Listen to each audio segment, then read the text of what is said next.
Welcome to the UK desk for Arts Express. Today we delve into the fascinating and controversial world of military recruitment through video games. Our guest, Dr. Matthew Alford, was one of the producers of the eye-opening documentary Theatres of War in 2022. This documentary explored the military and CIA's influence on Hollywood. Since then, Dr. Alford and I have collaborated on examining how military uses video games for recruitment and favourable representation. From the early days of simulators to the immersive experiences of modern military-themed games, we'll discuss the historical evolution, ethical implications, and the political impact of this digital recruitment strategy. And with the recent Black Ops 6 trailer marking itself on themes of government truth and deception, our conversation couldn't be more timely. Here's a clip from that very trailer. Truth is, your whole life is a lie. You wanted peace, so we hit the war. And now it rages on in the shadows. Behind closed doors, where we hide the world's secrets. While we build your trust, the world falls apart around you. If you weren't so distracted, you'd realize Nothing is what it seems. But if it's truth you seek,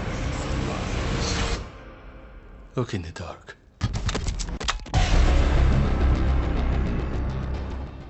Dr. Matthew Alford, welcome to the show. Now, you've explored various aspects of media and military intersections in your works.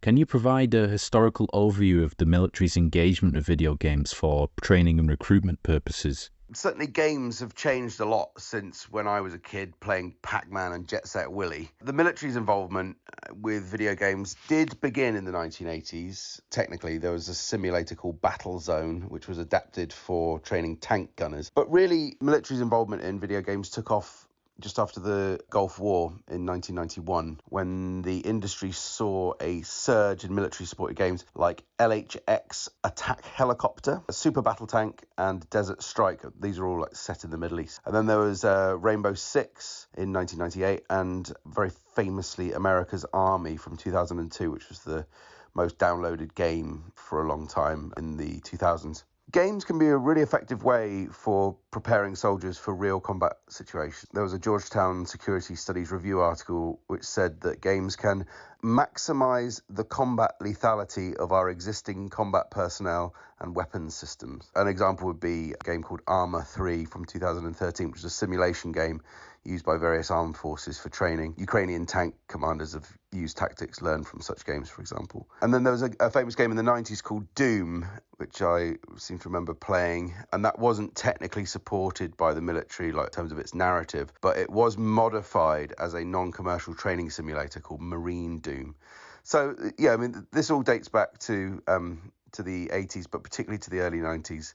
And there is quite a lot of collaboration between the military and video game producers.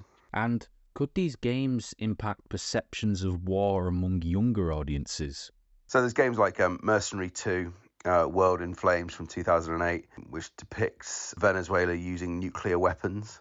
Similarly, in franchises like Call of Duty, players are tasked with missions that involve assassinating characters that resemble real-world leaders like Vladimir Putin.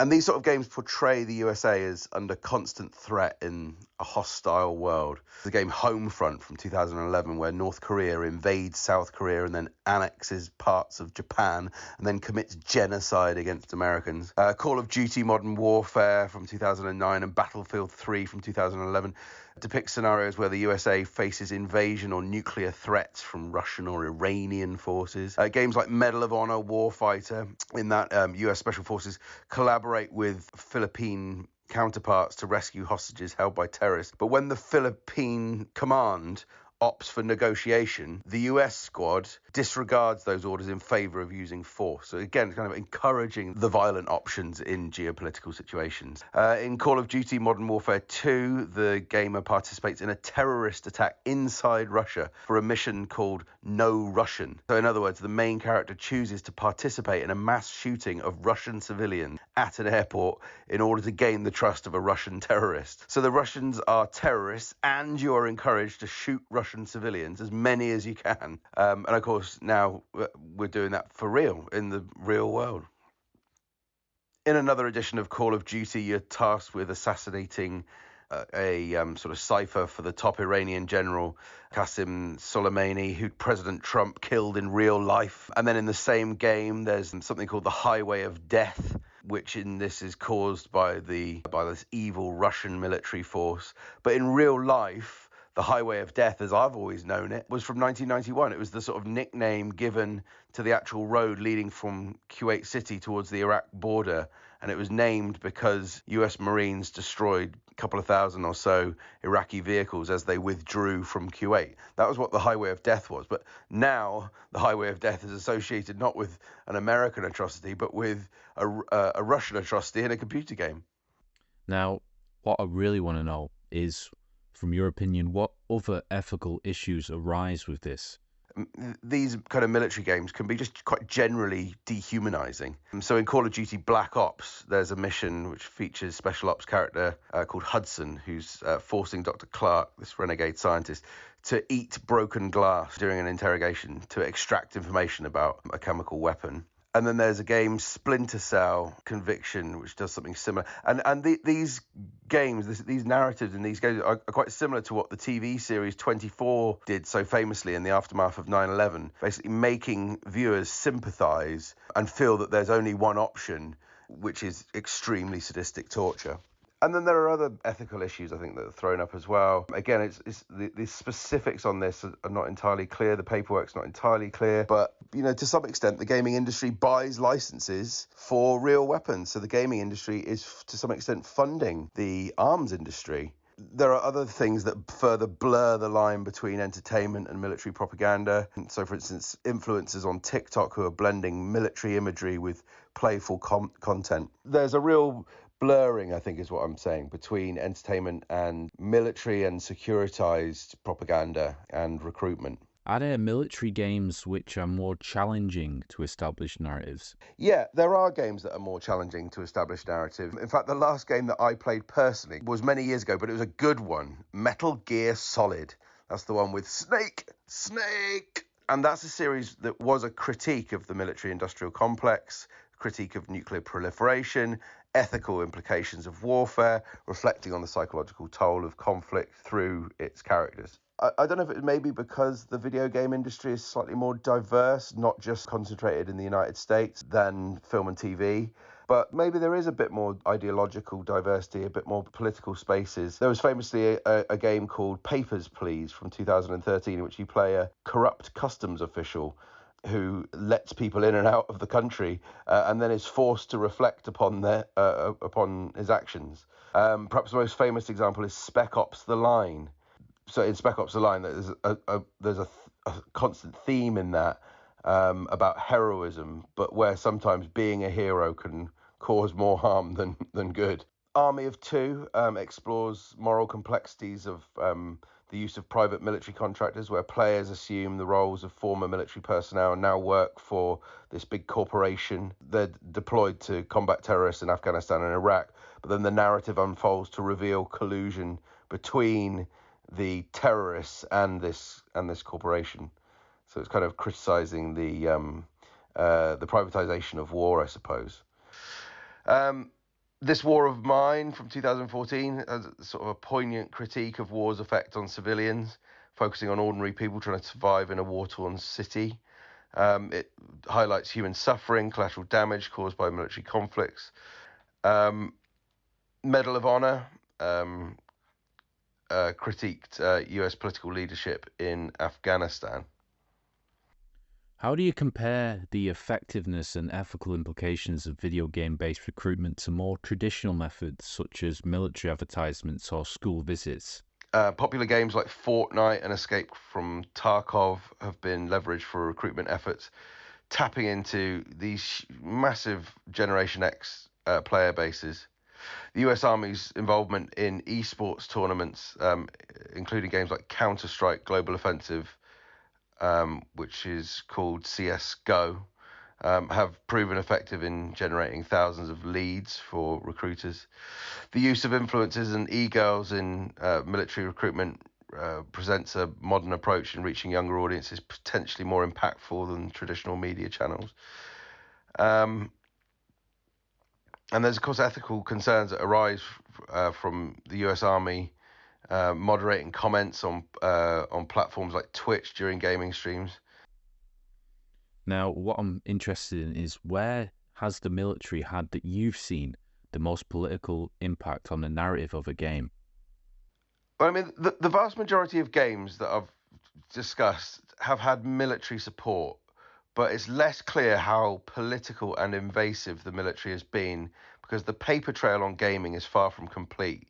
I mean, we've shown that there are thousands of films and TV shows that have been directly impacted by the CIA and Department of Defense. It's much less clear exactly how, and we've got specific changes in many of those cases of exactly what's been changed in those scripts. It's much less clear with computer games, and I'm much newer to these examples than I am with the film and TV cases. But I certainly can raise questions. So, for example, it's known that a company called Destiny Games had ties to both the CIA and to the Marines. It made numerous military-themed games, including, I noticed, Starship Troopers from 2005. I wonder if that narrative was toned down from the original anti-war movie from 1997, which the director had said was inspired by Noam Chomsky.